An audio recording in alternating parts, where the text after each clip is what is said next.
ಇವತ್ತಿನ ದಿನ ನಾವು ನಾಯಿಗಳ ಉಪಟಳ ಶಿಕ್ಷಣ ಇಲಾಖೆಯಿಂದ ಮಾರ್ಗಸೂಚಿ ಅಂದರೆ ಶಾಲೆಗಳ ಸುತ್ತಮುತ್ತ ಬೀದಿ ನಾಯಿಗಳ ಉಪಟಳ ತಡೆಯಲು ಶಿಕ್ಷಣ ಇಲಾಖೆಯಿಂದ ಮಾರ್ಗಸೂಚಿ ಪ್ರಕಟ. ಇದರ ಬಗ್ಗೆ ನಾವು ಈ ವಿಡಿಯೋದಲ್ಲಿ ಸಂಪೂರ್ಣವಾಗಿ ನೋಡೋಣ. ಮಿಸ್ ಮಾಡದೆ ಈ ವಿಡಿಯೋವನ್ನು ಸಂಪೂರ್ಣವಾಗಿ ನೋಡಿ, ಹಾಗೆ ಇಷ್ಟ ಆದರೆ ಸಬ್ಸ್ಕ್ರೈಬ್ ಮಾಡಿ.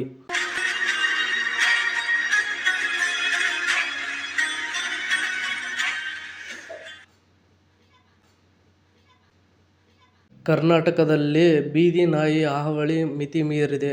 ರಸ್ತೆಯಲ್ಲಿ ನಡೆದುಕೊಂಡು ಹೋಗುವವರ ಮೇಲೆ ನಾಯಿಗಳು ಎರಗಿ ಕಚ್ಚಿ ಗಾಯಗೊಳಿಸಿರುವ ಘಟನೆಗಳು ನಡೆದಿವೆ.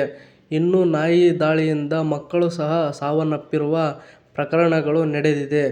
ಹೀಗಾಗಿ ಶಾಲೆಗಳ ಸುತ್ತಮುತ್ತ ಬೀದಿ ನಾಯಿಗಳ ಉಪಟಳ ತಡೆಗಟ್ಟಲು ಶಿಕ್ಷಣ ಇಲಾಖೆ ಮಾರ್ಗಸೂಚಿ ಬಿಡುಗಡೆ ಮಾಡಿದ್ದು, ಸರ್ಕಾರಿ, ಖಾಸಗಿ, ಅನುದಾನಿತ ಮತ್ತು ಅನುದಾನ ರಹಿತ ಶಿಕ್ಷಣ ಸಂಸ್ಥೆಗಳು ಬೀದಿ ನಾಯಿಗಳ ಉಪಟಳ ತಡೆಗಟ್ಟಲು ಈ ಮಾರ್ಗಸೂಚಿ ಅನುಸರಿಸಬೇಕೆಂದು ಆದೇಶಿಸಲಾಗಿದೆ.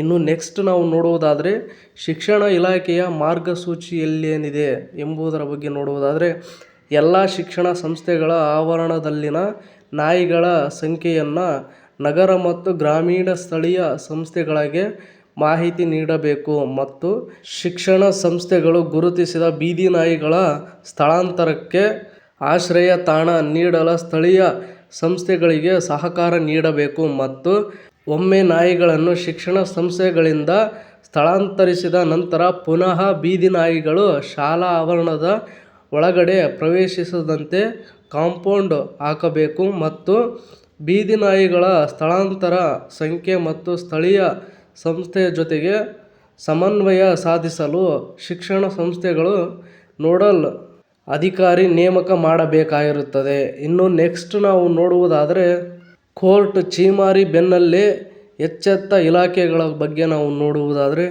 ಬೆಂಗಳೂರು ಸೇರಿದಂತೆ ಕರ್ನಾಟಕದಲ್ಲಿ ದಿನದಿಂದ ದಿನಕ್ಕೆ ಬೀದಿ ನಾಯಿಗಳ ಹಾವಳಿ ಹೆಚ್ಚಾಗುತ್ತಿದೆ. ಅದರಲ್ಲೂ ಪುಟಾಣಿ ಮಕ್ಕಳು, ಮಹಿಳೆಯರ ಮೇಲೆಯೇ ಬೀದಿ ನಾಯಿಗಳ ದಾಳಿ ಹೆಚ್ಚಾಗಿದೆ.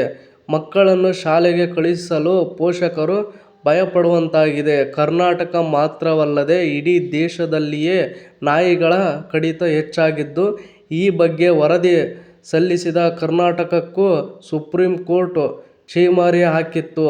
ಬೀದಿ ನಾಯಿಗಳ ಕಡಿವಾಣಕ್ಕೆ ರಾಜ್ಯಗಳು ಕೈಗೊಂಡ ಕ್ರಮಗಳ ಬಗ್ಗೆ ವರದಿ ಕೇಳಿತ್ತು. ಈ ಬಗ್ಗೆ ಮಾಹಿತಿ ನೀಡದ ಕಾರಣ ರಾಜ್ಯದ ಮೇಲೂ ಕೋರ್ಟ್ ಗರಂ ಆಗಿತ್ತು. ಇದರ ಬೆನ್ನಲ್ಲೇ ಎಚ್ಚೆತ್ತುಕೊಂಡಿರುವ ಆರೋಗ್ಯ ಇಲಾಖೆ ಬೀದಿ ನಾಯಿ ಕಡಿತಕ್ಕೆ ತುರ್ತು ಚಿಕಿತ್ಸಾ ಕ್ರಮಗಳಿಗೆ ಮುಂದಾಗಿದೆ. ಇನ್ನು ನೆಕ್ಸ್ಟ್ ನಾವು ನೋಡುವುದಾದರೆ, ಬೆಂಗಳೂರು ಸೇರಿದಂತೆ ರಾಜ್ಯದಲ್ಲಿ ಪ್ರತಿ ತಿಂಗಳು 40,000 ನಾಯಿ ಕಡಿತ ಪ್ರಕರಣ ದಾಖಲಾಗುತ್ತಿವೆ. ಈ ಬಗ್ಗೆ ರಾಜ್ಯ ಸೇರಿ ದೇಶದ ಎಲ್ಲ ರಾಜ್ಯಗಳಿಗೂ ಸುಪ್ರೀಂ ಕೋರ್ಟ್ ಚಾಟಿ ಬೀಸಿತ್ತು. ಈಗ ಆರೋಗ್ಯ ಇಲಾಖೆ ಅಲರ್ಟ್ ಆಗಿದೆ. ನಾಯಿ ಕಡಿತದ ಚಿಕಿತ್ಸಾ ಕ್ರಮಗಳ ಸುಧಾರಣೆಗೆ ಮುಂದಾಗಿದೆ ಮತ್ತು ನಾಯಿ ಕಡಿತಕ್ಕೆ ಒಳಗಾದವರಿಗೆ ಸೂಕ್ತ ಚಿಕಿತ್ಸೆ, ತುರ್ತು ಕ್ರಮಗಳನ್ನು ಆಸ್ಪತ್ರೆಯಲ್ಲೇ ವಹಿಸುವಂತೆ ಸೂಚಿಸಿದೆ. ಇನ್ನು ನೆಕ್ಸ್ಟ್ ನಾವು ನೋಡುವುದಾದರೆ, ಆರೋಗ್ಯ ಇಲಾಖೆ ಕೈಗೊಂಡ ಕ್ರಮಗಳೇನು? ಆರೋಗ್ಯ ಇಲಾಖೆಗಳು ಕೈಗೊಳ್ಳುವ ಕ್ರಮಗಳ ಬಗ್ಗೆ ನಾವು ನೋಡುವುದಾದರೆ, ಎಲ್ಲೆಡೆ ಪ್ರಾಥಮಿಕ ಆರೋಗ್ಯ ಕೇಂದ್ರಗಳಲ್ಲಿ ನಾಯಿ ಕಡಿತದ ಚಿಕಿತ್ಸೆಯ ವ್ಯಾಕ್ಸಿನ್, ಔಷಧ ಲಭ್ಯತೆ ಇಡುವಂತೆ ಆರೋಗ್ಯ ಇಲಾಖೆ ಸೂಚನೆ ನೀಡಿದೆ ಮತ್ತು ಉಚಿತವಾಗಿ ಹಾಗೂ ತ್ವರಿತ ಚಿಕಿತ್ಸೆ ನೀಡುವ ಬಗ್ಗೆ ಸೂಚನೆ ನೀಡಿದ್ದು, ನಾಯಿಗಳ ಸಂತಾನಶಕ್ತಿ ಹರಣ ಚಿಕಿತ್ಸೆ ಸೇರಿದಂತೆ ಹಲವು ನಿಯಂತ್ರಣ ಕ್ರಮಗಳ ಬಗ್ಗೆ ಕೋರ್ಟ್ ಸೂಚನೆ ಅನುಸರಿಸಲು ನಿರ್ದೇಶನ ನೀಡಿದೆ. ಪ್ರಾಣಿ ಪ್ರಿಯರು ಮತ್ತು ಸ್ಥಳೀಯ ಇಲಾಖೆಗಳ ಸಮನ್ವಯದ ಜೊತೆ ಚಿಕಿತ್ಸೆಗೆ ವ್ಯವಸ್ಥೆ ಮಾಡುವಂತೆ ಆರೋಗ್ಯ ಇಲಾಖೆ ನಿರ್ದೇಶನ ನೀಡಿದೆ. ಇನ್ನು ಇದೇ ತರಹದ ಮತ್ತಷ್ಟು ಉದ್ಯೋಗಕ್ಕೆ ಸಂಬಂಧಿಸಿದ ಸುದ್ದಿಗಳನ್ನು ಓದಲು ನಿಮ್ಮ ಜಾಬ್ಸ್ ಆ್ಯಂಡ್ ಎಜುಕೇಷನ್ ಅಪ್ಡೇಟ್ ಚಾನಲ್ಗೆ ಸಬ್ಸ್ಕ್ರೈಬ್ ಆಗಿ. ಈ ವಿಡಿಯೋ ನೋಡುತ್ತಿರುವವರು ಇನ್ನೂ ಯಾರ್ಯಾರು ಸಬ್ಸ್ಕ್ರೈಬ್ ಆಗಿಲ್ವೋ ಪ್ಲೀಸ್ ಎಲ್ಲರೂ ಸಬ್ಸ್ಕ್ರೈಬ್ ಆಗಿ ನಿಮ್ಮ ಜಾಬ್ಸ್ ಆ್ಯಂಡ್ ಎಜುಕೇಷನ್ ಅಪ್ಡೇಟ್ ಚಾನಲ್ಗೆ ಸಪೋರ್ಟ್ ಮಾಡಿ. Thank you for watching friends. ಎಲ್ರಿಗೂ ಧನ್ಯವಾದಗಳು.